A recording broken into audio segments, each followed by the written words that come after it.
주의 사랑하시는 형제들아, 우리가 항상 너희를 위하여 마땅히 하나님께 감사할 것은 하나님이 처음부터 너희를 택하사 성령에 거룩하게 하심과 진리를 믿음으로 구원을 얻게 하심이니, 이를 위하여 우리 복음으로 너희를 부르사 우리 주 예수 그리스도의 영광을 얻게 하려 하심이니라. 이러므로 형제들아, 굳게 서서 말로나 우리 편지로 가르침을 받은 유전을 지키라. 우리 주 예수 그리스도와 우리를 사랑하시고 영원한 위로와 좋은 소망을 은혜를 주신 하나님 우리 아버지께서 너의 마음을 위로하시고 모든 선한 일과 말에 굳게 하시기를 원하노라. 아멘. 아멘. 반갑습니다. 귀한 자리인데 제가 육신적으로 조금 이제 몸이 좀 피곤하고 어려워서 그동안 가진 추적은 다 떨다가 오늘 겨우 좀 나섰습니다. 그래서 오늘 특별히 5월달은 가정의 달인데 오늘 성령 강림절이죠. 그래서 우리가 이 성령님을 오해하는 그런 경우가 참 많이 있습니다. 그래서 오늘 본문 말씀에 보면은 성령이 거룩하게 하심과 진리를 믿음으로 구원을 받게 하십니다 라고 이렇게 말씀을 하고 있습니다. 그래서 어떤 사람은 성령이 오실 때에 눈으로 보이는 증거들, 이것을 영적 자랑으로 삼으려고 할 때가 참 많이 있습니다. 또 어떤 사람은 내가 성령이 충만해서 어떤 신유적인 능력을 소유했다라고 생각을 하고 자랑을 합니다. 이런 사람들은 능력은 가지고 일은 잘하지만 성령의 인격을 무시하죠. 이것도 성령을 오해한 것인데, 성령이 오시면 먼저 가장 우리에게 중요한 것은 무엇이냐면 구원의 확신과 인격적인 삶의 변화입니다. 다른 것이 아니에요. 물론 초대교회에 성령님이 임하시고 그들에게 하루에 3,000명이 회개하는 능력과 또 예수님은 안진병이 일어나는 능력, 또 바울의 모든 능력들이 나타났지만 우리들에게 가장 먼저 오는 것은 구원의 확신입니다. 또 삶의 변화입니다. 그래서 환상이나 기적, 또 특별히 이런 특별한 현상들이 가장 중요하고 성령의 능력을 가지고 일을 잘하는 것만으로 성령을 이해한다면 사도 바울이 분명히 그렇게 얘기했을 거예요. 그러나 그런 것에 대한 언급은 하지 않고 사도 바울이 뭐에 대해서 집중적으로 포커스를 맞췄느냐면 성령은 예수 그리스도라고 하는 거예요. 그러니까 포커스를 예수 그리스도라고 하는 거예요. 다른 것이 아니라 병 고침이고 이런 것들이 아니라 우리가 성령이 임하면 예수 그리스도가 나의 구주시라고 합니다. 아멘. 그래서 나의 구주고 나의 전부고 나의 구원자라고 성령님이 오시는 거죠. 그런데 성령님이 오셨을 때에 가장 먼저 고백하는 게 그거예요. 나의 구원자시다. 아멘. 나의 전부다라고 하는 것이죠. 그래서 우리가 개인적으로 이렇게 고백할 수 있도록 우리를 부르십니다. 그렇기 때문에 예수님께서는 요한복음 3장 5절로 7절 말씀에 성령님이 오셔서 각 사람에게 어떤 일을 하셨는지 분명하게 말씀을 하고 계십니다. 뭐라고 했느냐면 예수께서 대답하시되 진실로 진실로 내게 이르노니 사람이 물과 성령으로 나지 않으면 하나님의 나라에 들어갈 수 없느니라. 육으로 나는 것은 육이요 영으로 나는 것은 영이니 내가 내게 거듭나야겠다는 말을 놀랍게 여기지 말라. 이렇게 얘기했습니다. 그러니까 여러분들이 성철 스님이 마지막 죽으면서 한마디 했죠. 물은 물이고 산은 산이다. 여러분 어떻게 해석하세요? 이 말을. 물은 다른 것을 변할 수 없다는 거예요. 산도 다른 것을 변할 수 없다는 거예요.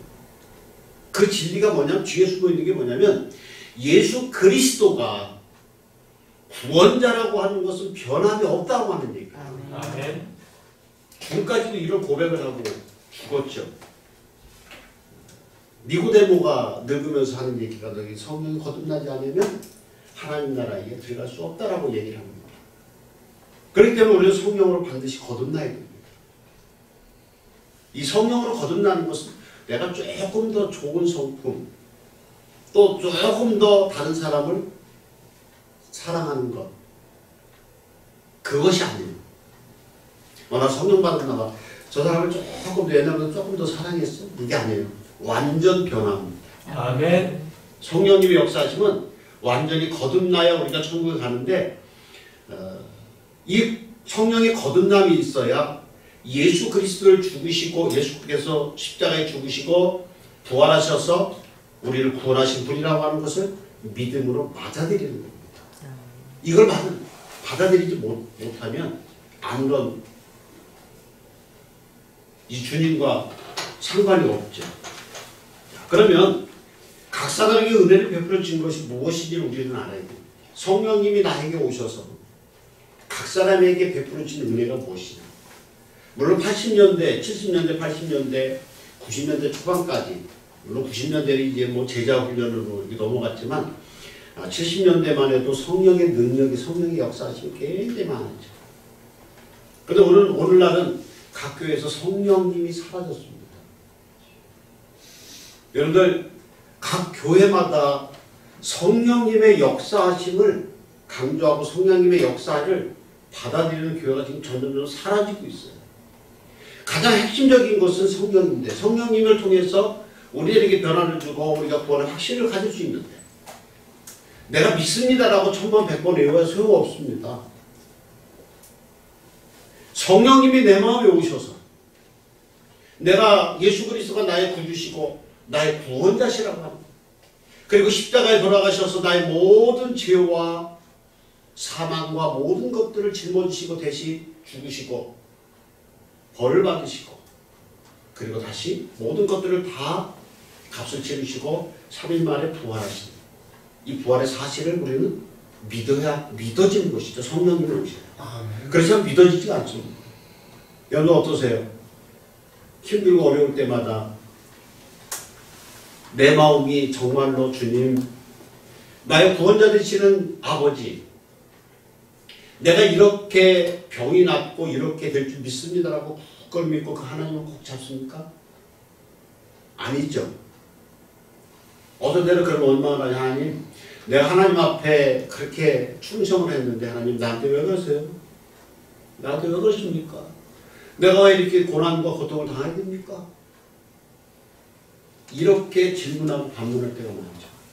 근데 여러분들 고통이라고 하는 것은 싫죠.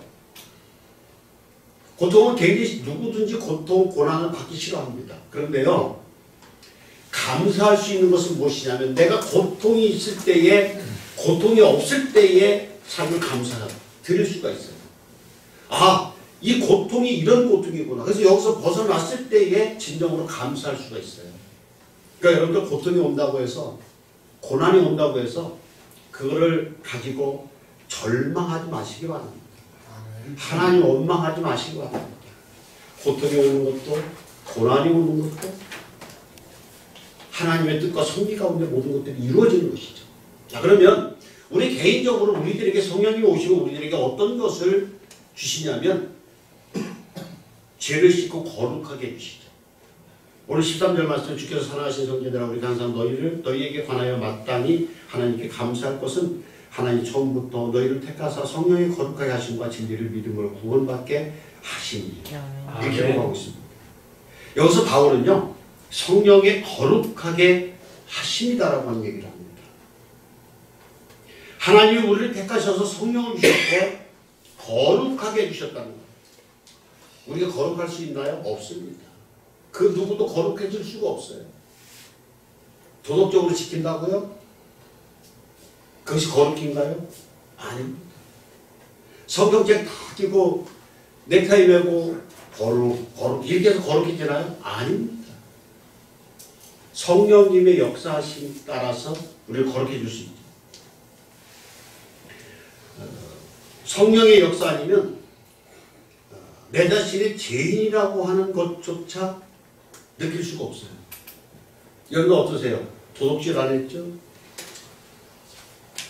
다른 모든 것, 세상 모든 거 안 했죠? 그러나 죄인 아니야? 이렇게 생각하죠. 도덕적으로 모든 걸 살아갈 때에. 그런데 성령 아니고는 이것을 내가 죄인이라고 자각할 수가 없어요. 사람은 죄 가운데 태어나서 죄 안에 살기 때문에 죄가 무엇인지 또 죄를 지면 어떤 형벌을 받고 심판을 받는지를 모르죠. 무감각한 거예요. 무감각한 거예요. 날마다 그렇게 똑같이 사람들이 어떤 바운다리 또 울타리 안에서 똑같이 가난하면요 그렇게 사는 줄 알아요. 날마다 소매치기들하고 같이 어울려서 다니면 소매치기 하는 거 당연한 줄 알아요. 마약하는 사람들이 마약하는 그런 데에 가서 마약하면 아 이게 세상 사람들이 다 그렇게 하는 거구나. 그게 나쁜 건지 모릅니다. 우리도 마찬가지고. 죄의 심각성은 무엇입니까? 하나님이 싫어하신다는 것이죠. 그래서 죄인은 하나님의 진노의 대상이 됩니다. 이 죄의 문제를 해결하기 위해서 하나님은 구약의 제사제도를 만드셨고 속죄제를 통해서 자신의 죄를 깨끗이 씻도록 만드셨죠. 그래서 이스라엘 백성들은 정기적으로 속죄제물을 가지고 성전에 나가서 제사를 드림으로 말미암아서 죄를 씻는데 이것이 이제 나중에는 형식적으로 되어버렸어요. 그래서 히브리서 10장 8절 말씀에 이렇게 얘기를 합니다. 위에 말씀하시기를 주께서 제사와 예물과 번제와 속죄제는 원하지도 아니하고 기뻐하지도 아니하신 것이다. 구약의 제사는 하나님의 뜻을 벗어난 종교 행위가 되어버렸습니다. 그래서 성령을 받지 못한 이스라엘 백성들은 거룩함을 위한 옛 방식, 방법만을 고집했죠. 그래서 주관적으로 속죄제를 가지고 드리는데 이걸 가지고 죄를 씻을 수가 없었습니다. 근데 하나님은 이 제사를 폐하시죠. 두 번째 제사는 뭐예요? 예수 그리스도의 죽으심이죠. 희생 제사입니다. 히브리서 10장 10절 말씀에 이 뜻을 따라 예수 그리스도의 몸을 단번에 드리심으로 말미암아 우리가 거룩함을 얻었노라. 여러분 이거 믿습니까? 예수 그리스도가 십자가의 죽으심으로 말미암아서 내 죄가 사해졌다고 하면 믿으시나요? 나 언제 죄를 졌어? 난 죄 진 거 없어. 대부분의 사람들이 이렇게 얘기합니다. 그렇기 때문에 예수 그리스도 앞에 나오지 않죠.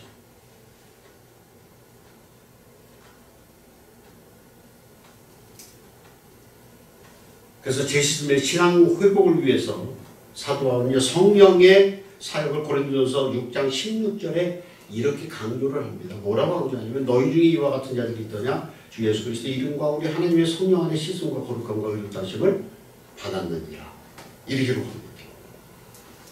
그래서 성령이 임하셔서 우리가 육신의 법을 따라 살다가 이제는 성령의 법을 따라 사는 거죠. 아멘. 그동안은 육신의 법을 따라 살았습니다. 그런데 이제는 성령이 내 안에 오시면 성령이 역사하시면 성령의 법을 따라 사는 거죠. 그 다음에 두 번째는 뭐냐면 성령이 임하셔서 진리를 깨닫게 해주십니다. 13절 말씀을 다시 한번 봉독해드리면 주께서 사랑하시는 형제들아 우리가 항상 너희에 관하여 마땅히 하나님께 감사할 것은 하나님이 처음부터 너희를 택하사 성령이 거룩하게 하심과 진리를 믿음으로 구원받게 하심이니라고 했습니다. 진리를 믿음으로라고 강조를 합니다. 우리가 진리를 믿었다면 그것은 성령이 주시는 깨달음의 결과입니다. 아멘.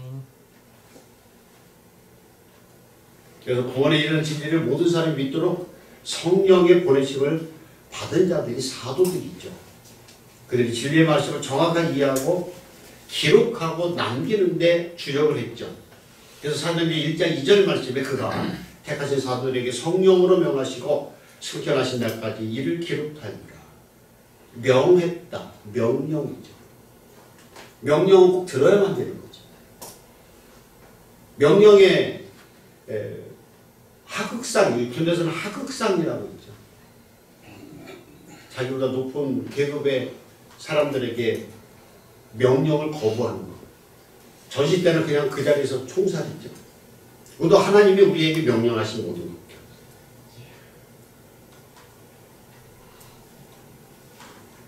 그래서 사람의 생각과 경험과 지식으로 하나님의 깊은 뜻과 원대한 구원 계획을 다 담아낼 수 없습니다. 오직 성령의 감동만이. 그래서 고린도전서 2장 10절 말씀에 오직 하나님의 성령으로 이것을 누구에게 보이셨으니 성령은 모든 것 곧 하나님의 깊은 것까지도 통달하시느니라. 이렇게 기록합니다. 여러분들 우리 삶에 있어서 가장 나쁜 것이 뭐냐면 비교의식이거든요. 저 사람과 나와의 비교. 저 사람은 잘 살고 나는 못 살아. 저 사람은 좋은 차 타고 나는 나쁜 차 타고. 저 사람은 좋은 대학 나오고 나는 나쁜 대학 나오고. 이 비교의식은 우리는 절대로 하지 말아야 됩니다. 그래서 여러분들 그 달란트가 있는데 한 달란트, 두 달란트, 다섯 달란트. 이게 요즘 탤런트, 재능이거든요. 여러분에게는 다른 사람이 갖지 못하는 재능들이 있어요. 여러분들 이 한 달란트가 값어치가 어느 정도 되는 줄 아세요? 이 목사님? 성서공에서는 이 한 달란트가 금인데요. 금이 인터넷에 보면 33kg인데 성서공에서는 34kg로 이렇게 공식으로 나와요. 한 돈이 요새 얼마인 줄 아세요? 한 집사님? 43만 원, 5만 원 정도. 아유, 관심 많으시네, 그거에 대해서. 아니, 40만 원이 넘어요. 그러면, 그래서 34kg 나누면은, 지금 돈으로 환산하면은, 얼마인 줄 아세요? 저는 이 계산을 잘 못해요. 숫자에 굉장히 약해요. 이 잔머리는 하는데, 숫자에 굉장히 약해요. 그래서 계산해 봤더니 40억 정도. 한 달란트. 그러니까 이건 값어치로 따지는 게 아니에요. 하나님이 나에게 주신 귀중한 재능이라는 거예요. 어떤 분들은 청소를 잘 하셔요. 어떤 분은 이 말재주가 있어서 다른 사람하고 교제를 잘하고 기쁘게 하는 사람이 있어요. 그런 것 여러분들 그런 거 가지고 나는 못하는데 저 사람은 잘할까? 이거 하지 마시라는 거예요. 성령의 역사하심 따라서 나에게 주신 재능을 여러분들 발견하시기 바랍니다. 여러분들 날마다 성령님 만나기를, 성령님이 나에게 오시기를 간구하셔야 돼요. 성령님은요, 이 교회 나오신 것도 여러분들 성령의 인도하심인데 잠재하고 계셔요. 내가 성령님을 인정하지 아니하고 성령님을 찾지 않으면 성령님은 가만히 계십니다. 그래서 여러분들은 성령님의 역사하심을 자꾸만 간구하셔야 돼요.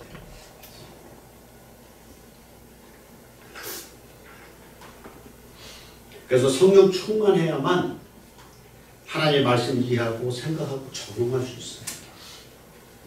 보혜사 곧 아버지께서 내 이름으로 보내신 성령 그가 너에게 모든 것을 가르치시나니 내가 너에게 말한 모든 것을 생각나게 하리라. 요한복음 14장 26절 말씀에 기록하고 있습니다. 그래서 성령님의 하나님 말씀을 깨달았다면 오늘 여러분들이 말씀을 들으면서 성령님이 그렇구나 이것을 깨달으셨다면 이것은 설교자의 능력이 아니에요. 누구의 능력입니까? 성령님의 능력입니다.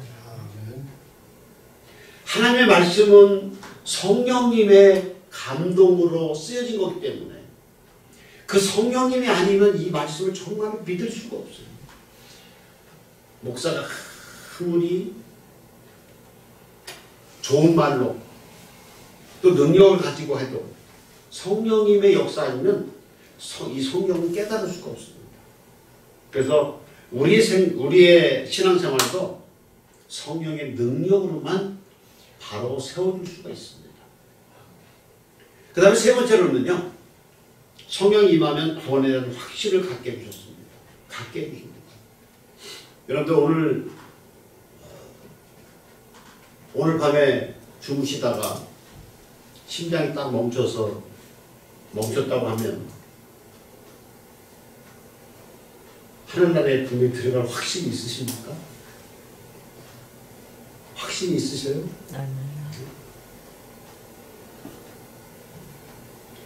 이거 성령 아니고는 확신할 수 없어요. 내가 가봤어야 알지. 가봤어야 알지. 이게 보통 이 한국 교회가 성도들이 100% 다 구원에 확신이 있느냐? 없어요. 큰 문제죠. 한 25% 30% 정도는 안 됩니다. 내가 오늘 저녁에 숨을 넘치면 당장 하나님 앞에 갈 수 있다고 하는 확신에 찬 믿음을 가지고 생활하는 것은 적은 사람들이 불과해요.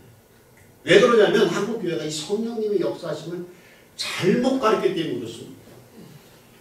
신유의 능력이 성령이 임하면 신유의 능력만을 가르쳤어요. 아니에요. 성령님이 나에게 오시면 가장 먼저 예수 그리스도를 나의 구주로 고백하는 거예요. 정말로 여호와는 나의 목자시라고 하는 고백이 성령님의 능력 아니면 안 됩니다. 그래서 예수님이 가시고 누가 오셨다고요? 예수님 누가 오셨어? 보혜사 성령님이 오셨어요. 보혜사라고 하는 얘기는 뭐예요? 다른 사람을 돕게 하기 위해서 내 곁에 있는 사람이 보혜사예요. 내 있는. 그러니까 뭐 변호사나 뭐 이런 것으로 좀 비교할 수 있는데 나를 도우시는 보혜사 성령님을 주님은 순천하시고 대신 우리에게 보혜사 성령을 우리들에게 보내주신 거예요. 그 보혜사 성령님이 나를 도와주시는 것이죠.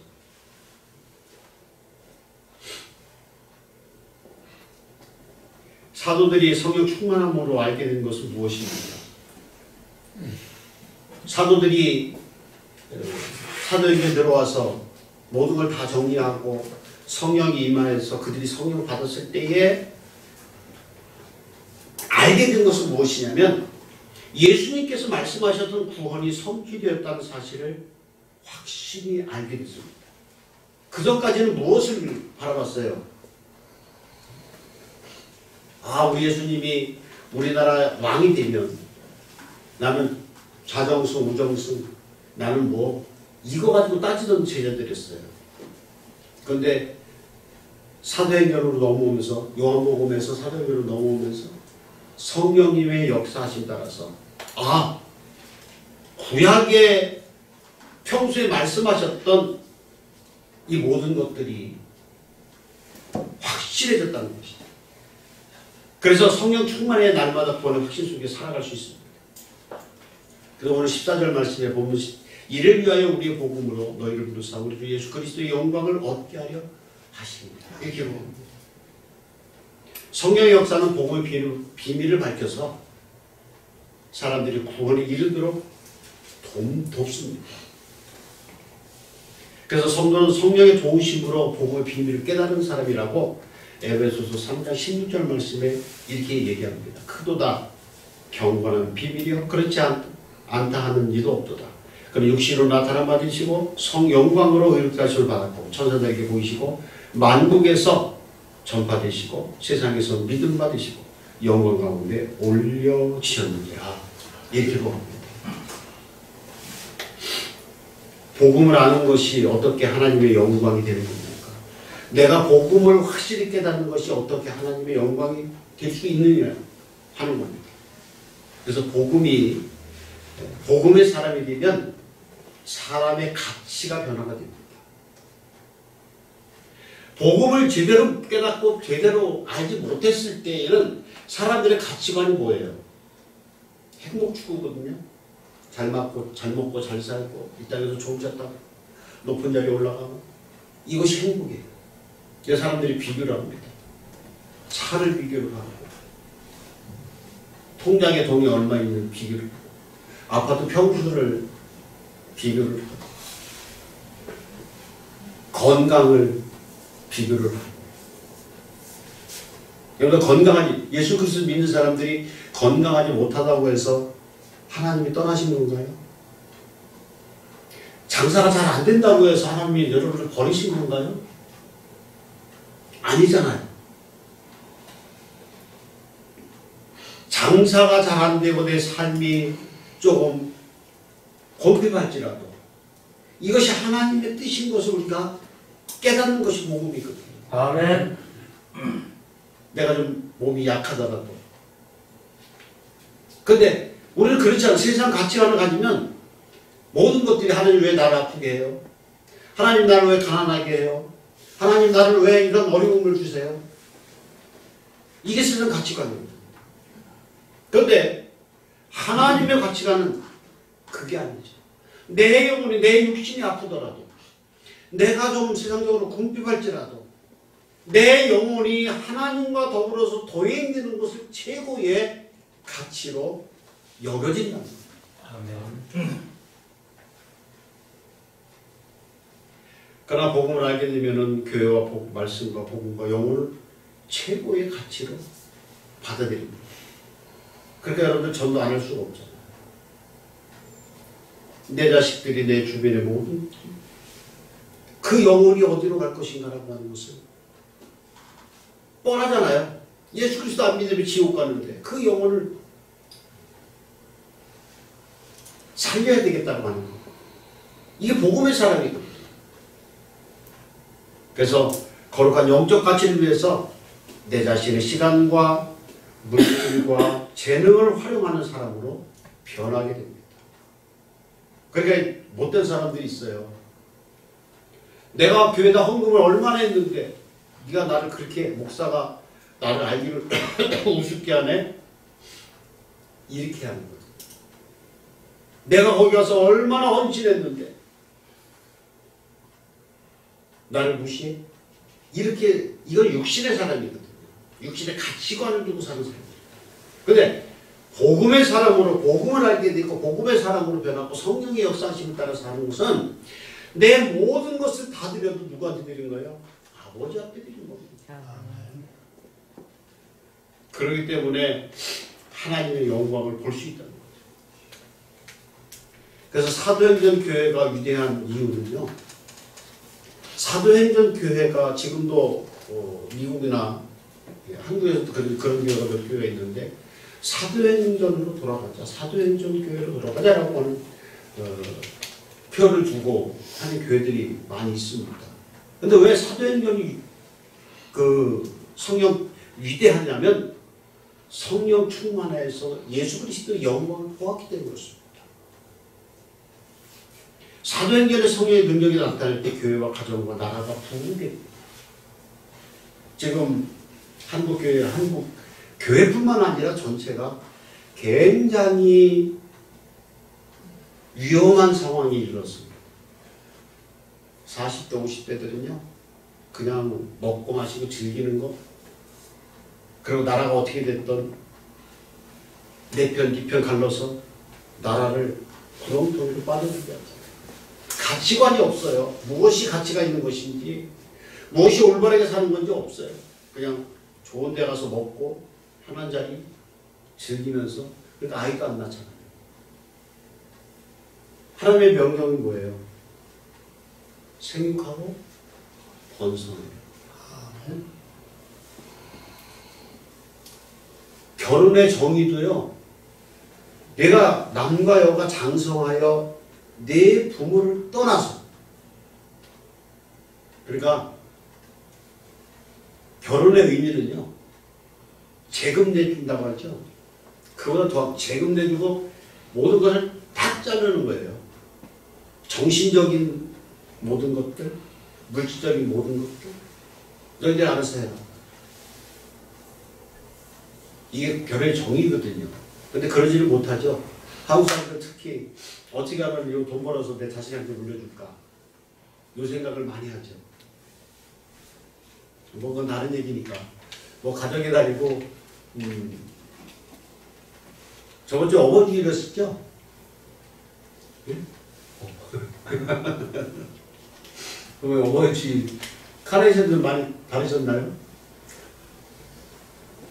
그래서 우리는 여러분들 정말로 신앙생활 하시면서 성령 충만하기를 갈망하시기 바랍니다. 세상은요 점점 악해지고 어려워지고 있습니다. 옛날에는 젊은 아이들 저쪽에 이렇게 담배 피우면 내려들어! 어디서? 죄송합니다. 이렇게 슬픈 갔는데 지금은 안 그래요. 뭐요? 우리 친구 하나가 부여에서 중학생들이 담배를 피우고 있더라고요. 애들 뭐 하는 짓이냐 그런 것도 얘기했더니 아저씨 뭐요? 그러더니 막 우르르 열대미 우르르 나오더래요. 그래서 싸울 수도 없고 도망갔다는데 세상이 지금 이렇게 변하고 있습니다. 우리만이라도 예수 그리스도를 믿는 우리만이라도 성령의 충만, 성령의 역사하심 이걸 따라 살아가는. 그래서 한 달 후에는 이제 맥주 감사절이잖아요. 한 달 7월 첫 주가 맥주 감사절이죠. 이걸 절기하고 다 이렇게 성령의 역사심하고 있어요. 그런데 그냥 껍데기만 왔다가 오늘 주일이니까 그냥 가는 것이 아닙니다. 근데 하나님께서는요 분명히 이게 구분하는 게 있어요. 일주일이 7일이잖아요. 6일은 너희들 열심히 살아라 6일 동안. 그런데 하루만 다 오이고 얘기해요. 주일날. 주일 성수가 그만큼 중요해요. 주일 성수, 이 직장요, 주일 성수, 요즘에는 5일 근무라 주일을 거의 도는데, 그렇지 않은 데가 있어요. 그래서 거기도 다녀야 되는데, 주일 때문에 못 다니는 경우가 많아요. 그럼 다른 직장으로 잡기도 어렵고, 이 주일을 지켜야 되는데, 그렇지 못할 때가 있어요. 안타깝죠? 목사한테 그럼 어떻게 하나요? 질문하면 목사도 참 답답할 때가 있어요. 근데 과감하게 주일날 안 쉬면 직장에 못 다니겠습니다라고 고백할 수가 있어요. 왜? 이날은 하나님의 날이거든요. 하나님이 복 주시는 날이거든요. 여러분들 복 달라고 매일 기도하시면서 내가 하지 못한 두 번째는 11조예요. 돈 얘기 나오면 뭐 얼굴 굳어지니까 더 이상 구별하여 드리라. 너는 시험해봐라. 뭐는 신학집에 와서 뭐 11조 날 얘기하지만 그게 아니에요. 축복의 통로입니다. 그러면 우리가 마지막으로 오늘 제가 좀 오래간만에 와서 잔소리가 좀 길어졌는데, 자, 세 가지 성령이 임하시면 세 가지가 있잖아요. 뭐 여태까지 들은 거는 다 잊어먹었을 테니까 이것만 기억합시다. 첫째, 죄를 씻고 거룩하게 해주십니다. 아멘. 두 번째로는 진리를 분명하게 깨닫게 해주십니다. 세 번째로는 구원에 대한 확신을 갖습니다. 내가 구원의 확신을 갖지 못하면 아무런 소용없죠. 껍데기만 다니지 마시고 정말 여러분들 이후에 이렇게 기도 한번 해주시기 바랍니다. 주님, 정말로 내가 구원의 확신을 가지고 정말로 하나님의 살아계심을 믿고 복음의 진리를 깨닫는, 그러면서 주님 앞에 나와서 예배드리기 없었어요. 아멘. 성령의 갈망, 성령의 간구 꼭 여러분들 기도하시기 바랍니다. 성령님이 아니고는 내가 이런 모든 것들을 이겨나갈 수 없습니다. 성령님이 아니고는 내가 구주를, 예수 그리스도를 나의 구주로 구원자로 고백할 수 없습니다. 성령님 나에게 성령님을 부어주옵소서. 성령님 나와 함께 해주옵소서. 그래서 날마다 정말로 신앙생활에 승리하는 저와 여러분들이 지금 주님의 이름으로 축원합니다. 아멘. 기도하시겠습니다. 사랑하는